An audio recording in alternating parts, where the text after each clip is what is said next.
আলহামদুলিল্লাহি ওয়াকাফা ওয়াসালামুন আলা ইবাদিহিল্লাযীনা ইসতাফা ওয়া বা'দ। আল্লাহ তাআলা আমাদের সকলেরই স্রষ্টা। আসমান, জমিন, চন্দ্র, সূর্য, সমস্ত মাখলুকাত সৃষ্টি জগতে যা কিছু দেখি আর না দেখি সব কিছুরই স্রষ্টা তিনি। এই জন্য এই সৃষ্টি জগৎকে পিসফুলভাবে পরিচালনা করার জন্য, বিশেষ করে মানব জাতিকে শান্তির স্বর্গে দুনিয়াতে বসবাস করার জন্য আল্লাহ তাআলার পক্ষ থেকে গাইড বুক এসেছে আল কোরআনুল কারীম। কোরআন হলো কমপ্লিট কোড অফ লাইফ, পরিপূর্ণ জীবন ব্যবস্থা হলো কোরআন। এই জন্য এই কোরআনের আল্লাহ তাআলা আরও 56টি নামকরণ করেছেন আয়াত নাজিল করে, সর্বসাকুল্যে 57টি নাম। যেমন কোরআনের একটি নাম হলো হুদা, জিকির, বাইয়িনা, তারপরে ফোরকান, এভাবে কিতাবুম মুবিন, এগুলো কোরআনের নাম এবং প্রত্যেকটি নামের তাৎপর্য রয়েছে, আবেদন রয়েছে। তো কোরআনের ব্যাপারে কোরআনের মালিক যিনি, তিনি বলছেন বা ইদা হাকামতুম বাইনান নাসি আন তাহকুমু বিল আদল, যখন তোমরা মানুষের মাঝে কোনো হুকুম করবে, ফয়সালা করবে, তখন এটা তোমরা ন্যায়ভাবে ফয়সালা করবে। কেন ন্যায় ফয়সালা করবে? ন্যায় মানে ইনসাফপূর্ণ ফয়সালা করবে, পক্ষপাতমূলক আচরণ করা যাবে না, সিদ্ধান্ত নেওয়া যাবে না। এবং এই ন্যায় বিচার এবং ন্যায় ফয়সালার মাধ্যমে মানুষ তাকওয়ার অতীব নিকটবর্তী হয়।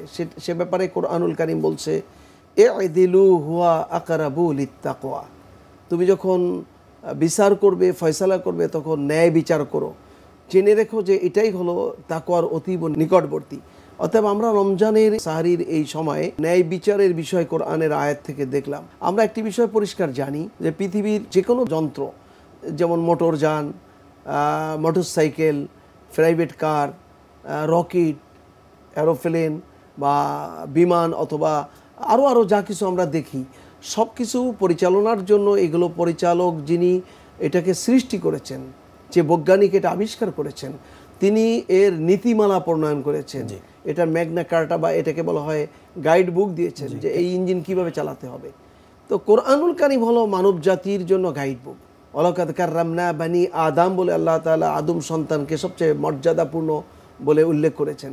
অতএব এই মানুষকে জীবন পরিচালনার জন্য আল্লাহ তাআলা তিবিয়ানান লিকুল্লি শাইইন, কোরআনের মধ্যে মানুষের দৈনন্দিন জীবনের ব্যক্তিগত, পারিবারিক, সামাজিক, রাষ্ট্রীয়, অর্থনৈতিক, আন্তর্জাতিক বিচার ফয়সালা, লেনদেন, দোকান মাকান, ব্যবসা বাণিজ্য, মানে একজন মানুষ তার জীবন পরিচালনার যতগুলো ক্ষেত্রের সম্মুখীন হয়, যতগুলো দিক ও বিভাগের সম্মুখীন হয়, সকল দিক ও বিভাগে নবীনা মুহাম্মদ সাল্লাল্লাহু আলাইহি সাল্লামের মাধ্যমে কোরআনুল কারীম আল্লাহ নাজিল করেছেন প্রায় 22 বছর 5 মাস 14 দিন ধরে।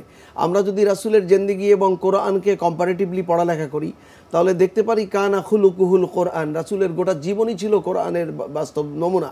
এবং রাসূলের জীবনে তিনি ব্যক্তিগত জীবন পরিচালনা করেছেন, স্ত্রীদের সাথে ওঠাবসা করেছেন, পরিবার পরিজন চালিয়েছেন, এরপরে তিনি সমাজ ও রাষ্ট্র পরিচালনা করেছেন, এরপরে তিনি বিচার ফয়সালা করেছেন, তিনি বিচারক ছিলেন।